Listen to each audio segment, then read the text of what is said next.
ناظرین، انسانی تاریخ میں کچھ کردار ایسے ہوتے ہیں جو صرف کہانیاں نہیں ہوتے بلکہ عبرت کے مینار بن جاتے ہیں۔ نمرود بھی ایسا ہی ایک نام ہے، وہ بادشاہ جس کے پاس اقتدار تھا، لشکر تھے، خزانے تھے، مگر ہدایات نہیں۔ اس نے طاقت کے نشے میں وہ دعویٰ کیا جو کسی بندے کو زیب نہیں دیتا۔ اس نے خدائی کا دعویٰ کر دیا۔ آج کی اس ویڈیو میں ہم نمرود کی زندگی، اس کے غرور، حضرت ابراہیم علیہ السلام کے ساتھ اس کے مقابلے، دنیا میں اس کی ذلت اور قیامت کے دن اس کے انجام کو تفصیل سے بیان کریں گے۔ اور اگر آپ پہلی بار ہمارے چینل پر آئے ہیں تو ہماری چینل حالات زندگی آفیشل کو لائک کرے، شیئر کرے اور سبسکرائب کرنا نہ بھولیں تاکہ تاریخی واقعات آپ لوگوں تک بر وقت پہنچ سکیں۔ نمرود اپنے زمانے کا طاقتور ترین بادشاہ تھا۔ اس کی سلطنت وسیع تھی، قلعے مضبوط تھے، لشکر منظم تھے، خزانے بے حساب تھے، رایا اس کے ایک اشارے پر چلتی تھی، دربار میں اس کے سامنے سجدے ہوتے تھے، اس کے نام کے نعرے لگتے تھے۔ وقت کے ساتھ طاقت نے اس کے دل میں تکبر پیدا کر دیا اور پھر اس نے سوچ لیا کہ شاید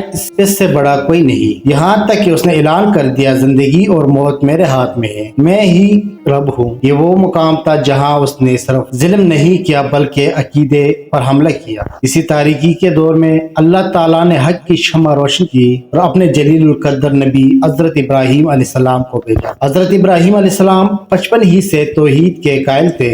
انہوں نے ستاروں کو دیکھا، چاند کو دیکھا، سورج کو دیکھا اور فرمایا جو ڈوب جائے وہ رب نہیں ہو سکتا۔ ان کا دل صرف اس رب پر مطمئن تھا جو ہمیشہ باقی رہنے والا ہے۔ جب حضرت ابراہیم علیہ السلام کو نمرود کے دربار میں پیش کیا گیا تو دربار شان اور شوکت سے بھرا ہوا تھا۔ نمرود تخت پر بیٹھا تھا، وزیر، سردار، سپاہی سب موجود، لیکن حضرت ابراہیم علیہ السلام کے دل میں نہ خوف تھا نہ لرزش، کیونکہ وہ حق کے ساتھ تھے۔ نمرود نے پوچھا تمہارا رب کون ہے؟ حضرت ابراہیم علیہ السلام نے فرمایا میرا رب وہ ہے جو زندگی دیتا ہے اور موت دیتا ہے۔ نمرود نے 2 قیدی منگوائے، ایک کو قتل کر دیا اور ایک کو چھوڑ دیا اور کہا دیکھو میں بھی زندگی دیتا ہوں اور موت دیتا ہوں۔ یہ دلیل نہیں تھی، یہ دھوکہ تھا۔ حضرت ابراہیم علیہ السلام نے فوراً فرمایا میرا رب سورج کو مشرق سے نکالتا ہے، اگر تم سچے ہو تو اسے مغرب سے نکال کر دکھاؤ۔ دربار میں سناٹا چھا گیا۔ نمرود لاجواب ہو چکا تھا لیکن تکبر نے اس کی آنکھوں پہ پردہ ڈال رکھا تھا۔ حضرت ابراہیم علیہ السلام نے قوم کو سمجھایا کہ یہ بت کچھ نہیں کر سکتے، یہ سن سکتے ہیں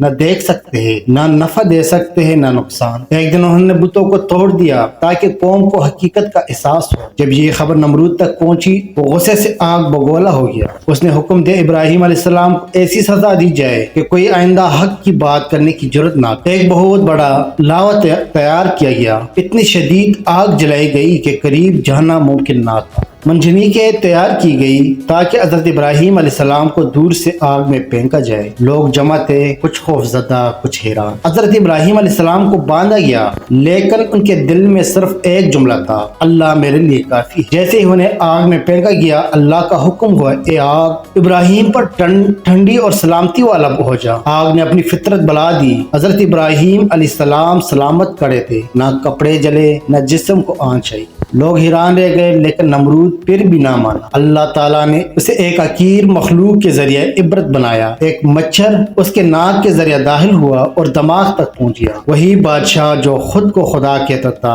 درد سے تڑپنے لگا۔ کہا جاتا ہے وہ سر پر جوتے مرواتا تھا تاکہ درد کم ہو۔ سالوں کی اذیت کے بعد وہ ذلت کے ساتھ مر گیا۔ دنیا نے دیکھ لیا جو خود کو خدا کہتا ہے وہ ایک مچھر کے سامنے بے بس۔ لیکن کہانی یہاں ختم نہیں ہوتی۔ قیامت کا دن آئے گا، سور پھونکا جائے گا، سب قبروں سے نکلیں گے، نمرود بھی کڑا ہوگا، نہ تخت ہوگا نہ لشکر نہ خزان، صرف اعمال نامہ ہوگا۔ اسے پوچھا جائے گا تو نے خدائی کا دعویٰ کیوں کیا، میرے بندوں کو کیوں گمراہ کیا؟ وہ خاموش ہو۔ اسی میدان میں حضرت ابراہیم علیہ السلام بھی ہوں گے، انبیاء اور اہل ایمان عزت کے ساتھ کھڑے ہوں گے، میزان قائم ہوگا، عدل بولے گا، حق ظاہر ہوگا، نمرود جان لے گا اصل بادشاہی ہمیشہ اللہ کی۔ اس واقعہ سے ہمیں 5 سبق ملتے ہیں۔ پہلا، تکبر انسان کو ہلاک کر دیتا ہے۔ دوسرا، طاقت اور اقتدار عارضی ہے۔ تیسرا، حق کی دلیل ہمیشہ غالب آتی ہے۔ چوتھا، دنیا کی سزا تنبیہ ہے، اصل انصاف اور آخرت میں ہوگا۔ پانچواں، جو اللہ کے سامنے جھک جائے وہی کامیاب ہے۔ نمرود تاریخ میں عبرت بن گیا۔ عقل مند وہ ہے جو آج ہی حق کو مان لے اور تکبر